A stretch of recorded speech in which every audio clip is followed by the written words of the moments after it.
What's up? It's A Push at the Loft on a Wednesday, and so we're going to start this with a jam. Macklemore and Glorious right here. It's a jam. Just gonna listen to my first 15 seconds. Positive message. You know I'm back, like I never left. Like I never left. Another sprint, another step, another day, another breath.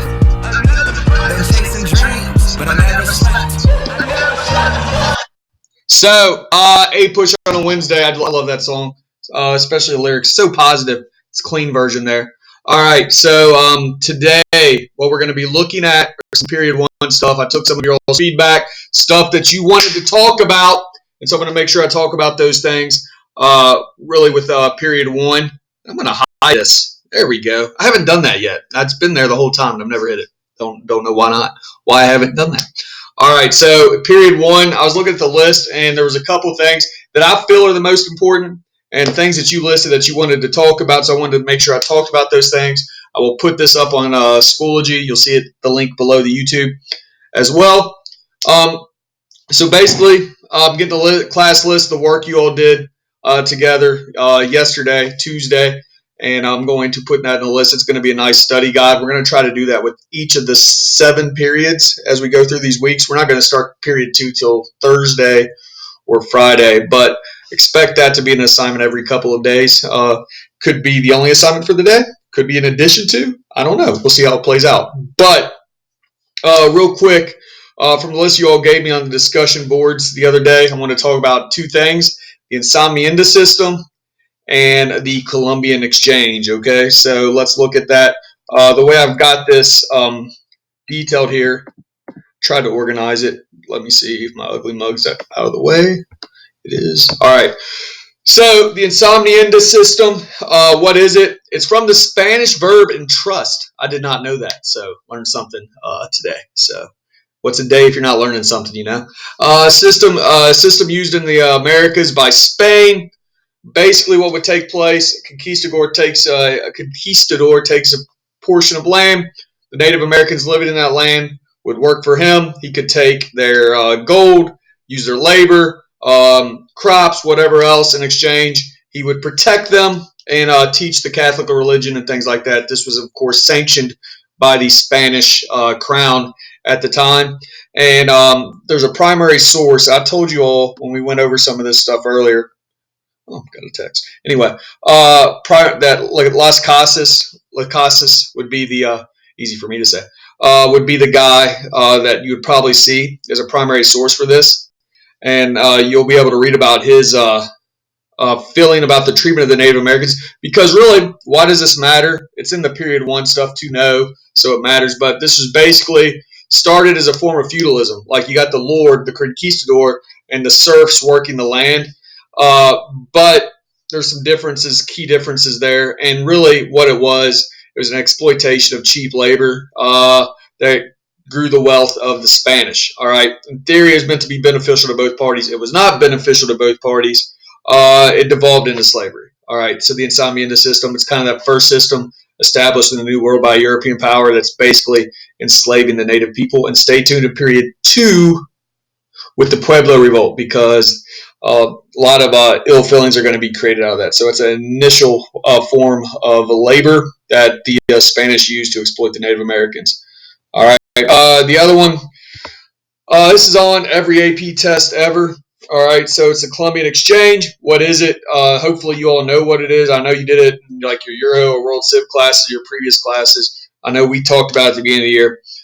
Just make sure you have a firm grasp of it. All right. Because you got to know who got what benefits were given, what's the cost to each area, the Old World and the New World, and during the Age of Exploration. So the source that I have there, it's not a primary source, but it's a handy-dandy map with what Europe and Asia and Africa sent to the New World, and then what the New World sent back to Europe, Africa, etc. All right, so there's a map there.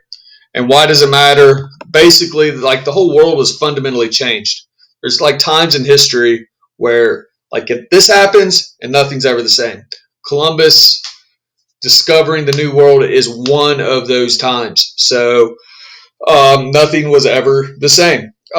Europe grew healthier and wealthier. My poet didn't even realize it. That's my joke.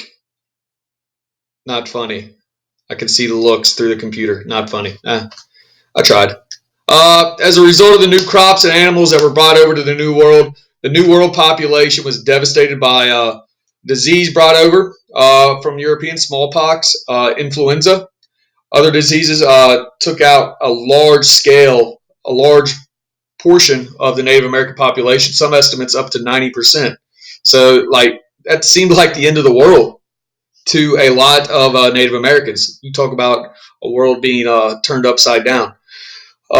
Just watching whole families, whole communities die via this disease that was brought over from the New World.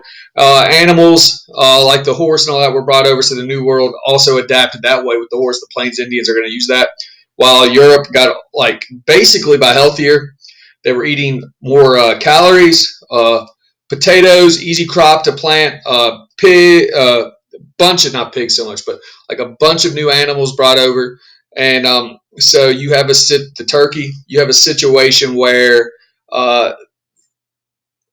more staple crops mean more people eating, more wealth out there. People are living longer, growing taller, being stronger. All of those things. So Europe is fundamentally changed, and it kind of takes them out of the feudal system into a more capitalistic system. All right, so big influence there. So with the Columbian exchange. All right, so just notice Columbian Exchange, it's spelled with a U because it's Columbus. That's what started this all. It's not referring to the South American country, Colombia, which is spelled with an O, the Columbian Exchange. All right, so the other thing I wanted just before we get into that, make sure you know the Encomienda system and the Columbian Exchange, and you can discuss those fairly intelligently. All right, so your assignment today, because it's going to be a longer one, I'm not going to lie to you, Thursday it's going to be a little bit of a longer assignment. So this is pretty short. I feel like I'm trying to keep it to where it won't take you over a half hour because I want to be cognizant of your time. I know this technology, all this stuff is different.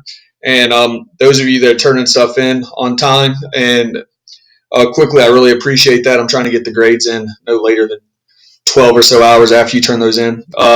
Those of you that are not turning things in, that would be super cool if you started to turn things in because it hurts my heart to put in zeros for you guys.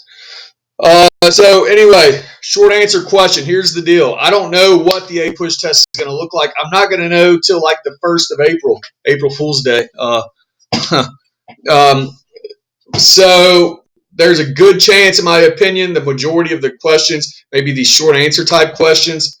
So I'm kind of taking a educated guess there. It could be wrong. It could be like just 2 LEQs and out. Don't know. All right. But I want you to take a look at this short answer question. All right. Use examples and be specific. So a lot of your all's answers, if you didn't get full credit on the assignment yesterday, it's just because you didn't use specific examples. All right. You tell me something generally. I know that you know that you know, but the person that's grading your short answer question or your assignment for the AP test for the College Board, they're not going to know that you know. All right. So leave no doubt.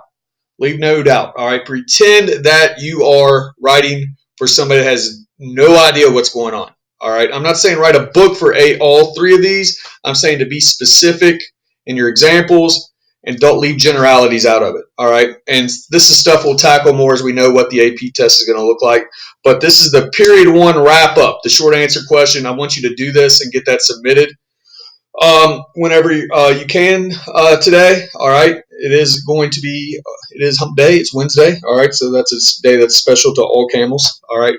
Being the camel, that's a bad joke. I wanted to bail out of that halfway through. But anyway, as always, any questions, do not hesitate to ask me, contact me on Google Voice, whatever. All right. Do you like the music at the beginning? I mean, I don't know. I put on my old Twitter account. I don't get any feedback really from these, so I'm hoping these are helpful. If they're not helpful, message me. Tell me what can be different, what can be done better. If there's something you want covered, it's about you. It's not about me. I'm the least important person in this scenario right now. It's about you guys. So let me know what you need from me. I'm trying to keep them a little bit entertaining. We got our second Jersey Day Friday, so that's cool. So leave a comment, subscribe. on YouTube. I just love saying that now. It's fun. But make sure any feedback needed, any feedback you think I need, let me know to where I can help you out with these assignments more. All right, I'm going to put it on Schoology. I'll make sure you like this is the right here. That is the product. That's what I'm going to be looking for. You're going to be submitting those. All right. Going to want you to write that, I think. All right. So I'll have you guys write it, and we'll go from there. All right. So that's pretty much all I have. Let's see. We got to roll out on some music, right? Let's go.